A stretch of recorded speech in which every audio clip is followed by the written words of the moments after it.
বৈষম্য আগামী 15 দিনের মধ্যে নিরসন করতে হবে। আমরা চাই বাজার মূল্যে। আসসালামু আলাইকুম প্রিয় দর্শক, আজকের ভিডিওটা খুবই গুরুত্বপূর্ণ। ভিডিও শেষে গুরুত্বপূর্ণ আলোচনা করা হবে। চলুন সরাসরি ভিডিওতে।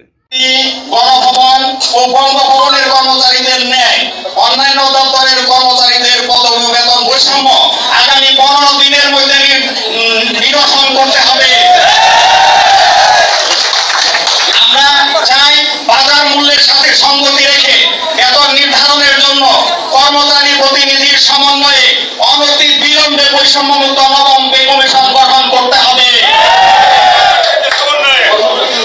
কর্মচারীদের প্রতিনিধির সমন্বয়ে যেখানে কর্মচারীরা না থাকলে এই আমলারা কর্মচারীদের নিষ্কাশনমূলক প্রত্যেকটা বেতন কমিশন করেছে, যেখানে কর্মচারীরা বঞ্চিত হয়েছে, তাদের ভাগ্যের কোনো উন্নয়ন হয়নি। কোথায় বেতন 8,000 টাকা, কোথায় 78,000 টাকা। পক্ষান্তরে তারা আরো 2টি স্কেল বাড়িয়ে নিয়েছে প্রচ্ছন্নভাবে।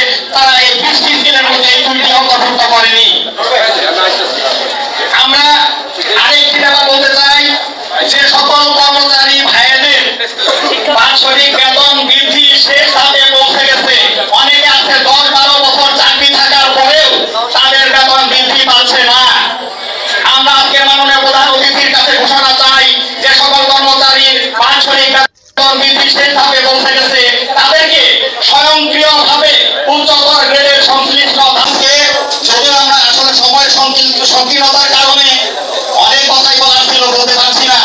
তবে যারা এই দেশ পুনর্গঠনে এবং দেশের স্বাধীনতা অর্জনে আমাদেরকে তাদের প্রাণ বিসর্জন দিয়েছেন, তাদের প্রতি আমাদের ভালোবাসা, তাদের প্রতি আমাদের ত্যাগ, তাদের প্রতি আমাদের মমত্ববোধ চিরজাগ্রত থাকবে। মহান আল্লাহ তাআলার কাছে আমরা প্রত্যাশা করব তারা যেন শহীদের মর্যাদা পায়, যারা মৃত্যুবরণ করেছেন এবং যারা অসুস্থ হয়েছেন তাদের সুচিকিৎসার জন্য যা কিছু করণীয় আমরা পাশে থেকে সহযোগিতা করবো ইনশাআল্লাহ।